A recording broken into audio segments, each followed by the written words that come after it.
The work entitled How the Office of Curates is Ordained of God, and begins thus: For the office of curates is ordained of God, and few do it well, and many full evil. In the Cambridge collection, this piece follows that on clerks, possessioners. The term curate in this tract is used to denote the regular parochial clergy. This piece, accordingly, relates to the faults of the inferior clergy, as the three preceding pieces related to the faults of their superiors. As may be expected, the same errors come again under review, and much of the same kind of reasoning is employed to expose and correct them. It will be sufficient, in consequence, to cite a few passages. The following extract includes the whole of the first chapter.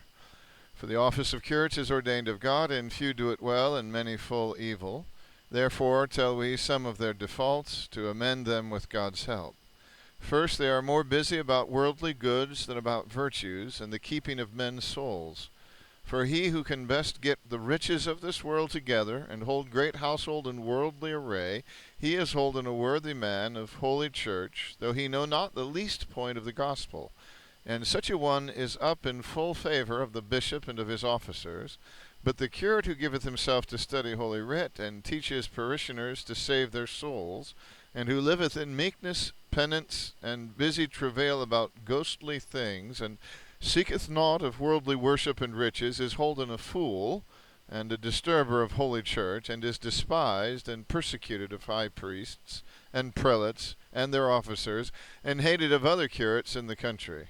And this maketh many curates to be negligent in their ghostly cures, and to give themselves to occupation and business about worldly goods.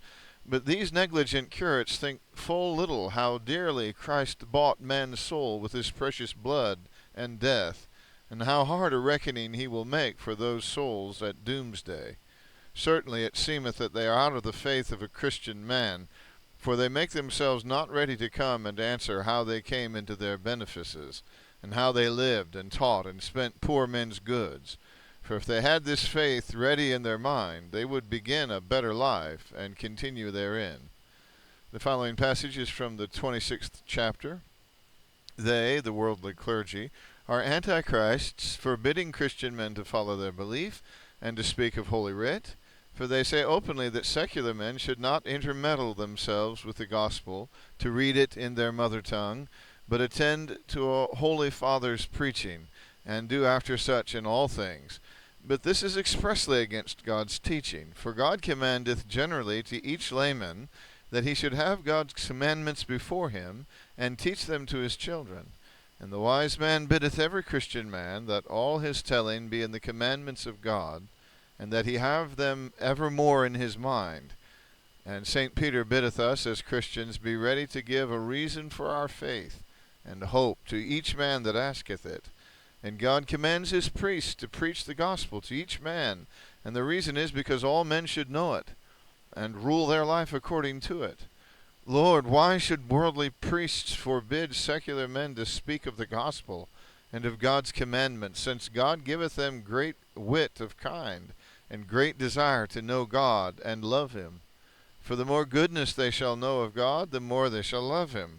While worldly priests, from their own ignorance, sloth, idleness, and pride, stop Christian men from knowing God, and shut them up from the gifts which God hath given to them.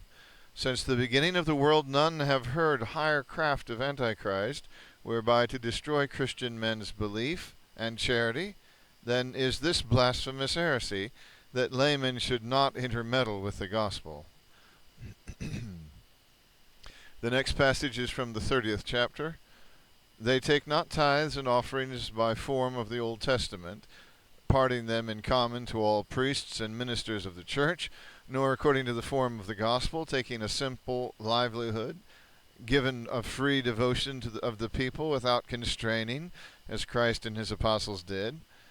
But by the new law of sinful men, one priest challengeth to himself all the tithes of a great country by a worldly plea, and by new censures, where he neither liveth as a good priest, nor teacheth as a curate, nor giveth the residue to poor men, but wasteth it in pomp and gluttony and other sins, and hindereth true priests from doing their office laid on them by God Almighty. Surely it seemeth that these priests are not after God's law, but after some ordinance of sinful men, and would be masters of God and lords over Christian people, since they never hold the law of God. And as to tithes, them they take by violence and by strong curses against men's goodwill, and make the people out of patience and charity by their pleading, and do not well their ghostly office. It will be seen from these extracts that the work on the office of curates breathes a spirit of earnest piety, and that it gives prominence to the soundest Protestant principle. The piece which is next in succession, entitled Of the Order of Priesthood, is of the same complexion, touching vigorously on the same evils and pointing to the same remedy. The matter of this treatise is divided into 29 sections or chapters, but as in the preceding work, with more of the appearance of order than of the reality. It concludes with the following devout appeal. But good priests who live well in pureness of thought and speech and deed, and in good example to the people, and who teach God's law up to their knowledge, and who travail fast night and day to learn it better and teach it openly and constantly, are very prophets of God, and holy angels of God, and spiritual lights of the world, as God saith by his prophets, and Jesus Christ in the gospel, and saints declare it well by authority and reason. Ye priests, think on this noble and worthy office, and do it readily according to your knowledge and power. Think also, ye lords and mighty men who support priests, how dreadful it is to maintain worldly priests in their lusts, who neither know God nor will learn, nor live holily in this noble order. For ye may easily amend them without cost or travail, only telling them that ye will not support them, but as they do their duty, live well and preach the gospel. And certainly they would then so do. And think, ye great men, were not this 1,000-fold better than to conquer all the world? Hereby there should be no great cost to you, nor travail, but honor to God, and endless good to yourselves, to priests, and to all Christendom. God, for his endless mercy and charity, bring this holy end. Amen.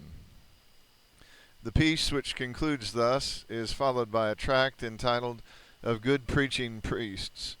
It begins in the following terms. The first general point of poor priests that preach in England is this, that the law of God be well known, taught, maintained, magnified. The second is that great open sin that reigneth in divers states be destroyed, and also the heresy and hypocrisy of Antichrist and his followers. The third is that true peace and prosperity and burning charity be increased in Christendom, and especially in the realm of England, for to bring men readily to the bliss of heaven. Then follows a series of articles which expose and reprove existing abuses, and various means are dealt upon, which, if duly applied, might, with the divine blessing, go far towards restoring to the Christian religion its primitive simplicity, purity, and devout feeling. This is urged that the accursed heresy of simony, so inwrought with all the usages of the clergy, should be destroyed alike in benefices, orders, sacraments, and pardons, and that the ravening and extortion of prelates and their officers, which they do under color of jurisdiction and alms, in the maintaining of sin for an annual rent and the like, be wisely and truly stopped, and that they be well chastened for thus robbing the king's liegemen. It is demanded also that clerks should be meek and obedient to worldly lords, as Christ and his apostles were, and that they be not nourished in great sin by exemption from the clerks of Antichrist, lest Christian kingdoms be destroyed because of the suffering and maintaining of accursed sin. The next principle of the needed reformation laid down is that Christian men fear more the rightful curse of God for breaking his commandments than the wrongful curse of sinful men, who curse men for the true preaching of the gospel and the fulfilling of the works of mercy, for God blesseth where they curse. It is argued further that Christian men of the realm should not be robbed by simony of the first fruits to go to the Bishop of Rome, nor by the bishops at home for the hallowing of churches, altars, and such things, that Christian men should give more heed to Christ's gospel and his life than to any bulls from the sinful bishops of this world, or else they forsake Christ, and take Antichrist and Satan for their chief governor. That no liegeman of the king should be imprisoned for the wrongful cursing of the prelates, while he is ready to justify himself by holy writ, and while he does truly his office, and that whosoever doth most simony and maintaineth most sin should be judged, known, and treated as in the most degree a heretic, and as most the adversary of Jesus Christ, and as Antichrist. Wycliffe then adds, if any man can prove by holy writ or reason that these points are false, poor priests will meekly amend them, and heartily pray all good men to help them in the true cause, for the honor of God, the health of their souls, and the salvation of Christian nations. But the Reformer hath not concluded his intended series of innovations. He moves further, that the alms of lords given to prelates and the religious upon certain conditions, namely, to feed certain poor men, and to other hospitalities, and to maintain a certain number of good priests, be wisely amended by the king and the lords, whenever those goods are turned into means of pomp, gluttony, lechery, and maintaining of sin, that the poor commoners be not charged with taxes, while clerks, and mainly the religious, have a superfluity of gold and silver, and such vessels and other jewels, since all these goods are poor men's goods, and clerks are not lords of them, but merely procurators to spend them faithfully, according to poor men's need, as God's law and man's law witnesseth,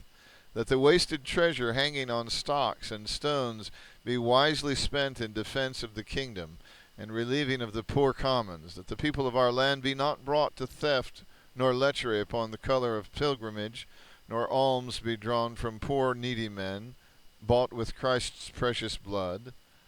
that the clergy of our land be restrained from pride, glorious array, and worldly occupation, and especially that our prelates and curates be charged by the king and lords to teach well their subjects by example of good life and open and true preaching of the gospel, as busily and readily as they ask their tithes, that none of the clergy be hindered from keeping truly and freely the gospel of Christ in good living and true teaching, on account of any feigned privilege or tradition founded by sinful wretches, that no priest or religious man in our land be imprisoned without open doom, and seek true cause fully known to our king, or to his council, or his true council, else worldly priests and feigned religious may stop true men from preaching of holy writ, and magnifying of the king's regalia, and may condemn the king's liege men without answer, that fairs be not allowed on holidays, never on Sundays, that adultery and open impurity be not suffered in great places in our realm, nor maintained for an annual rent, as that is utterly against God's bidding, that worldly clerks and the feigned religious usurp not the king's regalia, nor steal from him his holy power granted to him of God, for no cursing or hypocrisy, since they are bound to be true to the king, and to forward his worship and the profit of his land, and that the king and lords govern themselves in their state as God ordained it, in great wisdom, might of men, and sufficient riches to again stand wrong and misdoers, and in their lordships to help poor men, the fatherless and motherless, and widows and aliens, and to honor and reward true men, and clerks living in meekness, willing poverty, and busy spiritual labor for the help of man's soul, as Christ and his apostles did.